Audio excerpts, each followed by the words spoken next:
What's up guys, iRacing here, and in today's video I'm going to show you the main advantages of driving without the racing line. This will make you even faster, and by the end of this video I'm sure that you will think twice before enabling it again. Without any more words, let's see why. The first advantage of driving without the racing line is that you can actually brake way later and you can take a different line than the one shown in the game. So for this example we have the racing line assist turned on, just for you to see what's the main difference between the line of the game and what we do.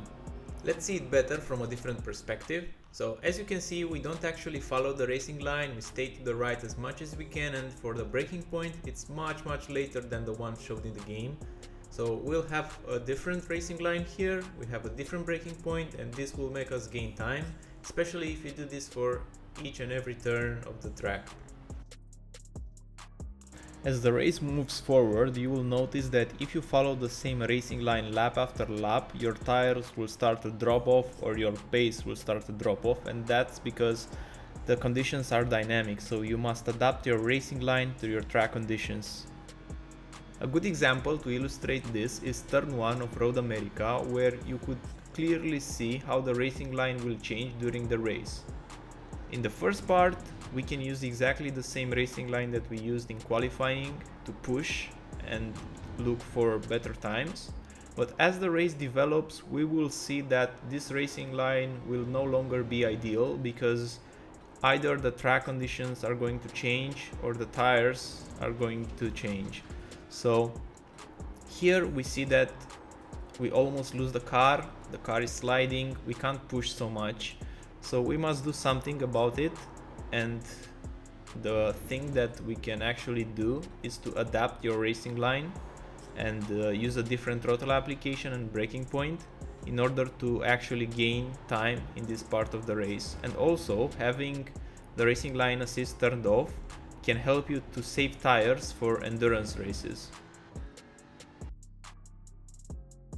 If you have the racing line assist turned on, it will actually be harder for you to exploit all the available track, because the first thing that you will think is to follow the racing line. But if you have it off, you can see that you can cut corners and you could gain so much time by doing this, as shown in this example from here.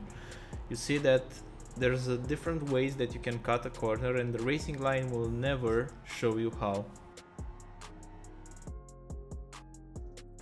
One of the best advantages of driving without the racing line is the fact that it allows you to look far away into the distance. Just look at this clip, and this is the way that you should see the racetrack when you race.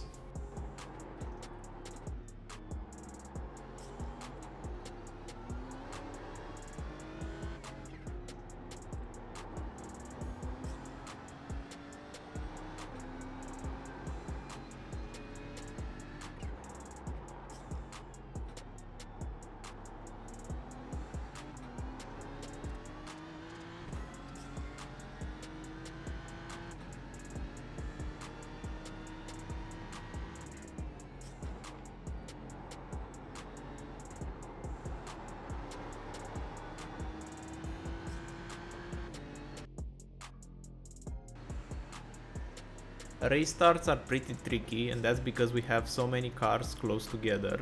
Now imagine on top of that we have the racing line enabled, and each and every driver will try to stay on the same line. It's already a mess. You will gain so much by having it disabled, because you will start to notice different lines that you could take, and you can focus on things that overtaking or gaining positions or trying to stay safe, instead of looking at the line on the ground. Moreover, you will see people that have the racing line assist turned on just by the fact that they are not taking the fastest line available. You can take advantage of that and use the fastest line, and this will improve your race starts and also will improve your speed. Now let's all be real for a second. Is the racing line useful in the game? Yes, it is. You can use it when learning the layout of a new track, you can use it to learn the braking points, and also you can use it and turn it on from time to time just to see if the line that you currently use isn't actually slower than the line of the game. But other than that, it's just in your head. You can try, turn it off, and you'll see that everything that I told you here is actually true. To wrap this up, thanks for sticking around. If you like this video, please feel free to subscribe. We really appreciate it, and until the next one, I'm out. Bye.